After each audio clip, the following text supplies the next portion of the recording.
ஓம் சக்தி. அன்னை நின் திருவடிக்கே முதல் பாட்டு, அன்னை நின் திருவடிக்கே முதற் பாட்டு, எங்கள் ஆதிபராசக்தி நீ வழிகாட்டு என்றும் அன்னை நின் திருவடிக்கே முதற் பாட்டு. மேல்மருவூர் சென்று கால் வைத்த பேருக்கு மேலான வாழ்க்கை உண்டு.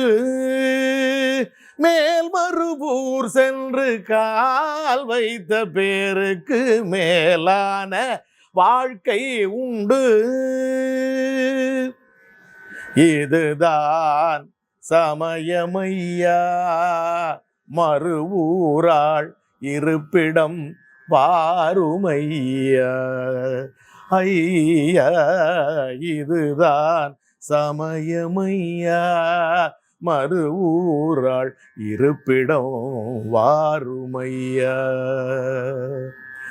மாலையாக வளர்ந்து வரும் மருவத்தூரம்மா, எங்கள் மனக்குறையை நீக்கிடுவாய் தருமத்தாயம்மா. மாலையாக வளர்ந்து வரும் மருவத்தூரம்மா, எங்கள் மனக்குறையை நீக்கிடுவாய் தருமத்தாயம்மா.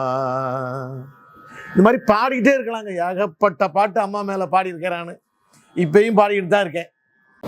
அம்மாவுடைய அவதார திருநாளில் ஒவ்வொரு ஆண்டும் நான் கவிதை எழுதி அனுப்புவேன். இந்த தடவை அம்மா ஒளி வடிவாகிட்டாங்க. இப்போ முதல்ல ஆதிபராசக்தியை வணங்கிட்டு அம்மாட்ட அருள்வாக்கு கேட்போம். இப்போ இடது பக்கம் அடிகளாரும் வலது பக்கம் அம்மா ரெண்டு அருள் அலை நமக்கு கிடைக்குது. மேல்மருவத்தூர் ஒரு சித்தர் பீடம். அங்கே வந்தவங்களுடைய வாழ்க்கை எல்லாருடைய வாழ்க்கையும் நல்ல பிரகாசமாக ஒளிமயமாக இன்பமயமாக ஆகுதுங்கிறது கண்கூட தெரியும். இல்லாட்டி அவ்வளோ பேர் அங்கே வரமாட்டாங்க. அம்மா புரட்சியாளர். அடிகளார் அம்மா புரட்சியாளர்.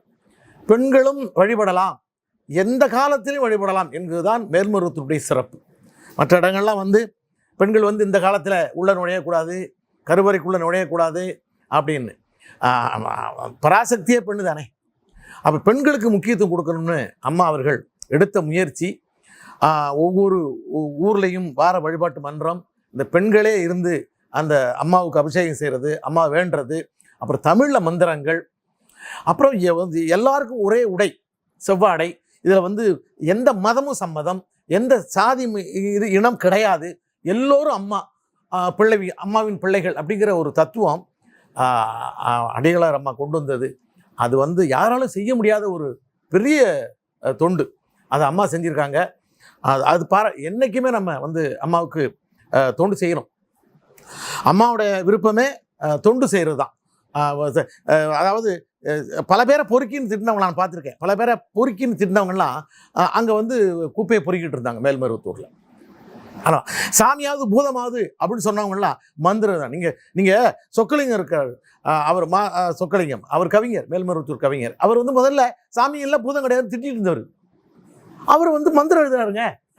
அப்போ அம்மாவுடைய பேர ஆற்றலை எப்படி சொல்கிறது? அது ஒரு தடவை அந்த மண்ணை மிதித்தவர்கள் அவர்களுடைய வாழ்க்கையிலே ஒரு திருப்பத்தை பார்த்துட்டு மற்றவங்கள்ட்ட சொல்லி அப்படியாக எல்லாரும் வந்தது தான். இப்போ என்ன ஸ்பெஷல்னா, அம்மா ஒளி வடிவாக அங்கே காட்சி கொடுத்து இன்னும் அருள் அலையை நமக்கு நிறைய அள்ளித்தர்றாங்க.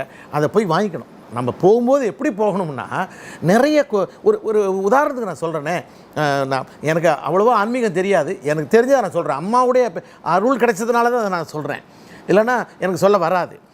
ஒரு பானை இருக்குது, அதில் ஏதாவது வாங்கிட்டு வரணும்னு கொண்டு போகிறோம். அந்த பானை நிறையா குப்பையோ மண்ணையோ நிரப்புனா அதில் எதுவும் போட முடியாது.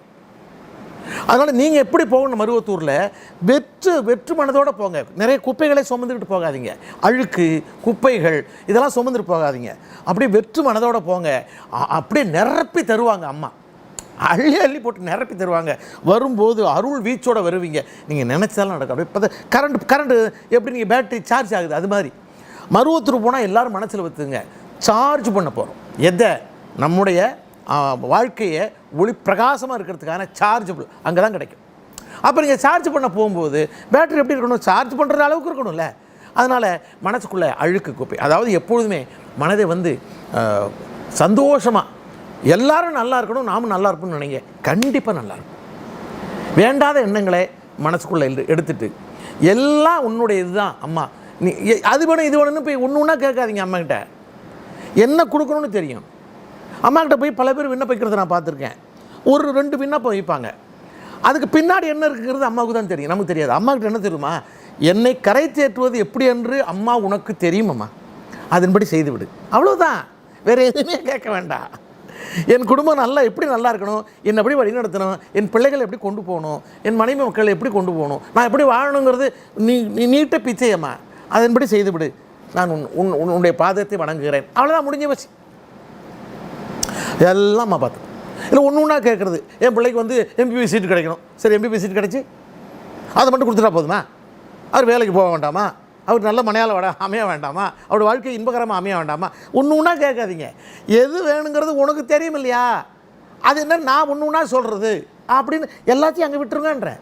போகும்பொழுது வெற்று மனதோடு போங்க, வரும்போது அப்படியே அருள் அலையை அள்ளிட்டு வருவீங்க. எனக்கு அம்மா அப்படி தான் கொடுத்தது அருள் பிச்சையால் தான் இன்றைக்கி நான் வந்து பாடிக்கிட்டு இருக்கேன்.